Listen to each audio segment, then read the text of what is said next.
Me encuentro justo en la casa, en la vivienda que habitó Emeterio Villamil de Rada en el siglo XIX. Yo con precisión no sé qué año, pero en los registros periódicos de aquí de Brasil sitúan el año de 1871 como el año de llegada de Emeterio Villamil de Rada a Río de Janeiro. No, justo me encuentro en esta esquina de la calle Riachuelo, que se ha mantenido durante desde el siglo XIX en esta zona, ¿no? Y bueno, de acuerdo a los registros, esta sería la casa que albergó, ¿no?, a Emeterio Villamil de Rada. Me imagino que en uno de esos balcones habían algunas familias o cuartos o habitaciones que alquilaban y vivía él, o quizás toda la casa, no sabemos con precisión. Como pueden apreciar, toda esta zona tiene construcciones que datan del siglo XIX, como por ejemplo esta otra, que es una estructura más grande, o esta otra que es básicamente un hospital, ¿no? En la entrada a un hospital, pero que no nos interesa.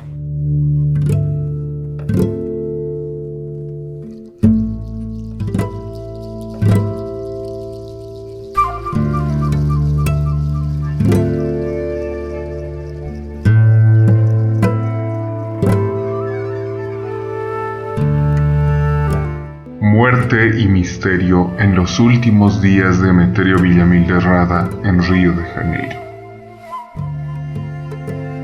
El vínculo de Villamil de Rada con la élite masona del Imperio del Brasil envuelve un gran misterio, entre su deceso como la súbita desaparición de sus manuscritos.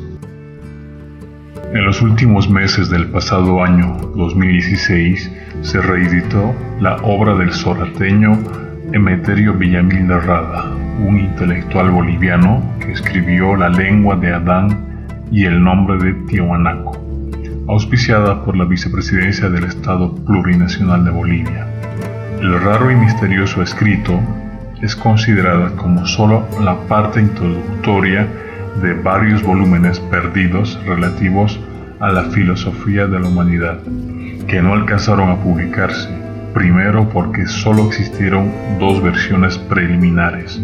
Una se quemó en el Palacio de Gobierno en La Paz en 1875 y una segunda que fue desautorizada por José María do Amaral, conde de Cabo Frío, en servicio del emperador del Brasil Pedro II.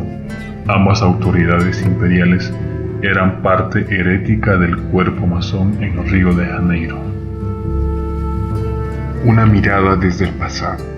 El filólogo Luis H. Antezana, en uno de sus ensayos escogidos, señala que en el Palacio de Gobierno, desde la independencia, no solo se acumularon fardos de papeles y archivos oficiales, sino también solicitudes y manuscritos privados, rogando y esperando que el gobierno pueda publicarlos. Allí no solo estaban los documentos del Tambor Vargas, que milagrosamente fueron rescatados y publicados medio siglo después, también se encontraban los manuscritos de la voluminosa obra de Emeterio Villamil de Rada, acompañadas por las cartas del presidente Belso. Entre otros, su biógrafo Nicolás de Acosta, en la introducción a La lengua de Adán, lamentaba que con la quema de los varios manuscritos la historia y la ciencia perdieron demasiado. Los estudios más recientes.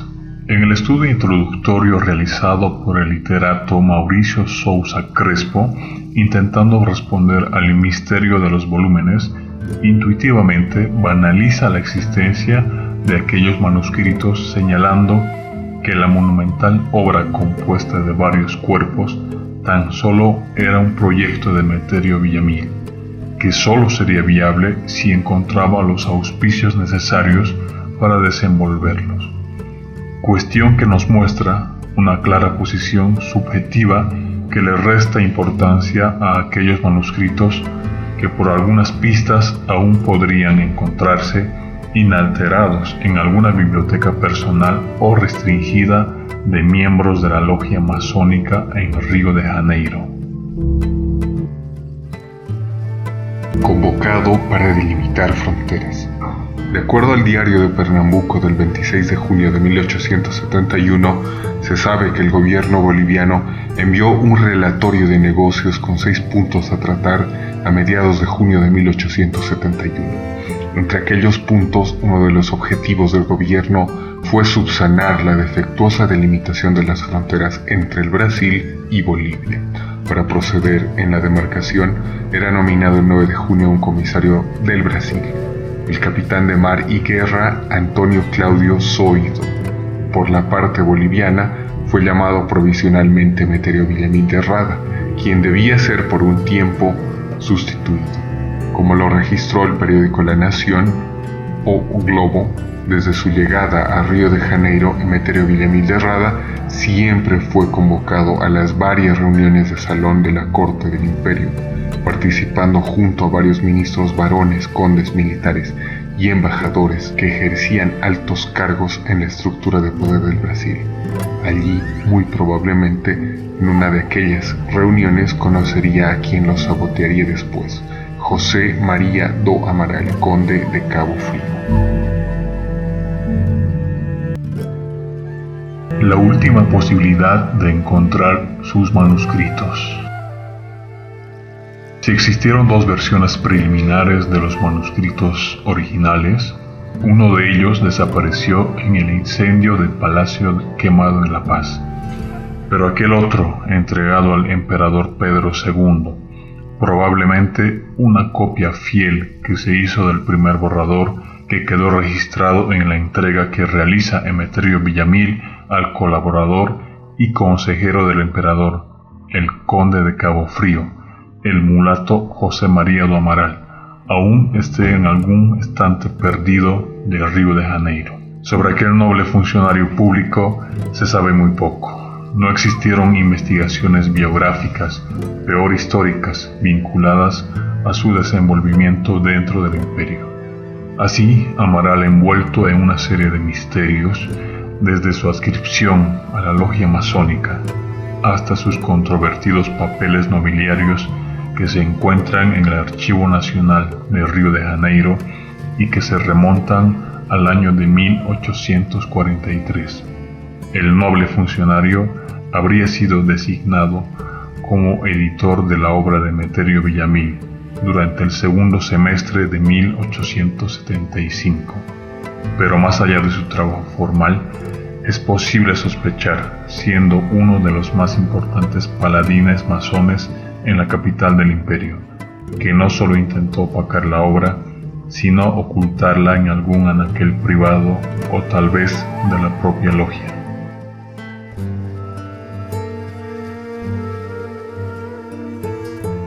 El extraño suicidio de Emeterio.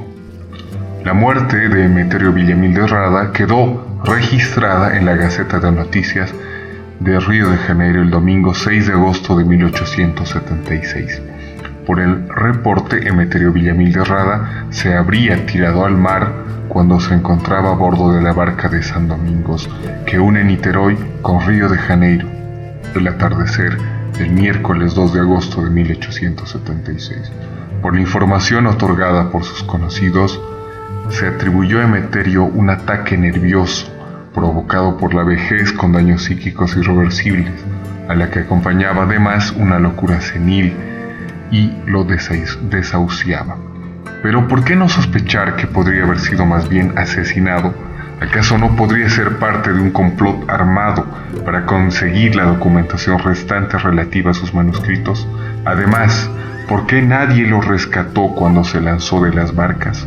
¿Era el único a bordo en el navío? Según una carta del 1 de agosto atribuida a Emeterio por la Gaceta de Noticias de Río de Janeiro, este se dirigió a un personaje de apellido Miranda, donde señala que se encontraba casi moribundo, sufriendo muchos padecimientos los últimos días y, aún peor, el mismo 2 de agosto.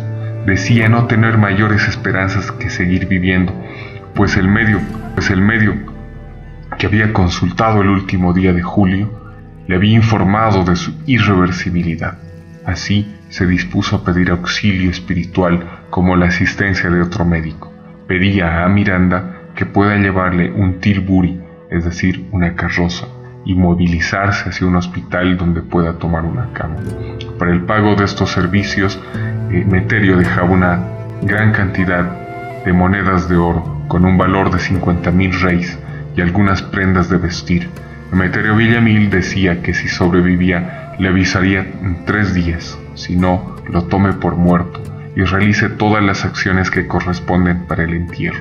Además, lea la carta adjunta donde se encontraban todas las disposiciones mayores, donde además se ordenaba entregar en la casa del barón de Cabo Frío una carta y los cuadernos que dejaba con un simple anuncio de su muerte, como lo precisaba en más de una vez. Era realmente el último deseo de Villamil de Rada. El adiós. La Gaceta de Noticias del 8 de agosto de 1876 informaba que el lunes 7 de agosto, al promediar las 10 de la mañana, el cuerpo extinto de Emeterio Villamil de Rada era conducido desde la isla de Mucangue Grande al cementerio de Marui en Niterói, donde fue encomendado por el vicario y el cadáver sepultado en el mismo cementerio. Las pocas personas que asistieron al entierro se darán cuenta que Emeterio no tenía ningún heredero que lo reclame. Los pocos bienes que tenía en la casa donde vivía, ubicada en la calle Riachuelo número 28, próxima a los Arcos de Lapa, serán expropiados por el juez de ausentes.